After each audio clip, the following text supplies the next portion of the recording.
This is so kind of you. I really appreciate that, and really the honor goes to, not to me, but to our families here that are doing this work, that have inspired me to shine a spotlight on the work that you're doing.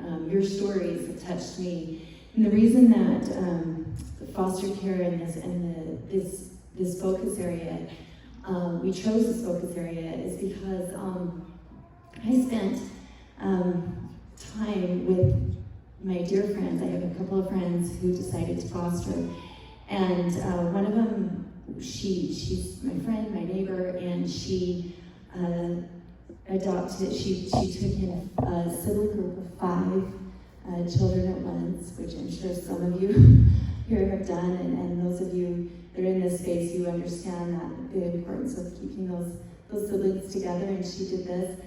And their family took in these kids, and then that led to an adoption, and she adopted all 5 of those children at once.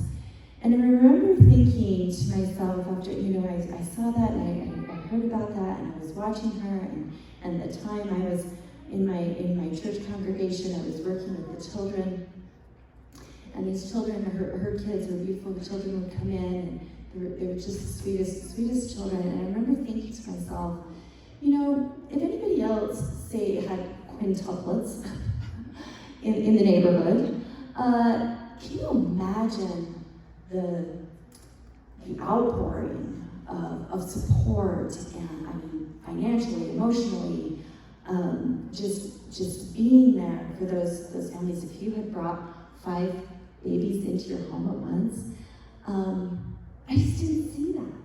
I didn't see that sort of coming together, and not to say that people weren't helping or reaching out, but I guess I saw a difference in maybe what we would traditionally think of how we bring children into our home. And I had another really dear friend who again had decided to foster, had 2 infants, and identical twin baby, a little boy first, and then infant girls. And again, I saw this and saw this struggle and the real conversations that she and I had about. I remember her saying, "I don't know if I'm going to keep them. I don't know if I'm going to be able to keep them. I don't know if they're, I don't know what the situation's going to be like." And she was so torn. And I remember her saying, "I finally decided that it didn't matter. It didn't matter if these kids were staying with me forever or if they were going to be reunited, because I've just decided I'm going to give them, they deserve every bit of love that I can give them in this moment." And Michaeline just talked about that one caring adult in a child's life, and I think that's what's touched me. Is as I've looked around, I've seen you all and our families being that 1, that 2, that 5 caring adults in a child's life, and I want to spotlight that. I want to make sure that people know about it. I want to make sure that you feel loved, you feel seen, you feel supported by our community, and along with, I love the concept of this Hello Parents, because I think sometimes we use different vocabulary for the same concept, and we've been talking a lot about caring communities, and I think that's the same concept. Is we need to develop for our foster families the caring communities around them. I may not be the one fostering, but I can do something. I can be an out parent. I can be someone that comes in and supports. I mean, I got a boy that can mow a lawn. That may be just what they need right in that moment. So I love this idea. And as we've dived into this space of child welfare and foster care, it's messy. You know it's messy. It's difficult, and it's messy because it's a human endeavor. it's the most human thing we can do to take care of the most vulnerable among us. And every situation is different, every child is unique, and every family is unique.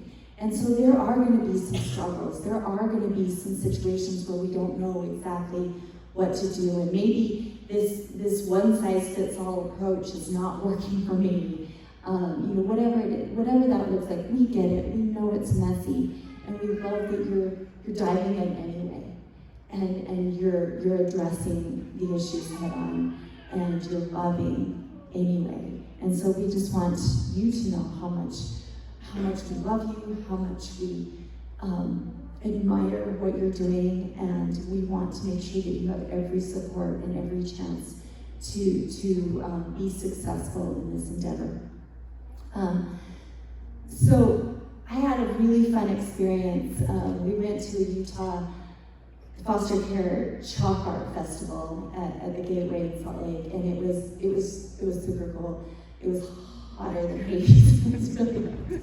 And there was all this beautiful chalk art going on, and some really fun activities. And we had foster families there, and we were walking along and seeing all the chalk art just before we were going to leave, and I ran into this family and looked at their art and said, there was a little poster there sort of explaining their stories or reading it, and I just had to jump right in. It was actually super cool.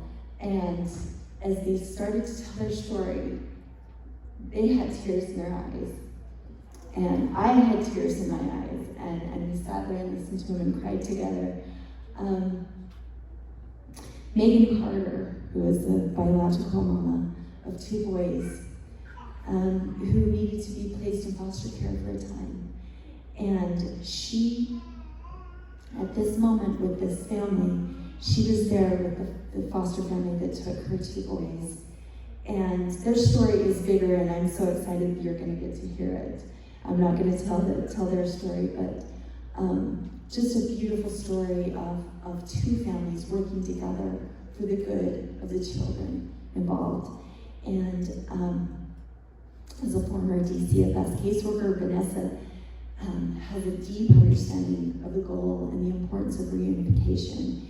And they've been guests on my podcast, our Slated Friends. They told their story there. I had so many foster parents and people involved in the space that told me how touched they were by the podcast and hearing their story. And I'm so excited to introduce Megan Carter and Vanessa Knickerbocker today to share their story.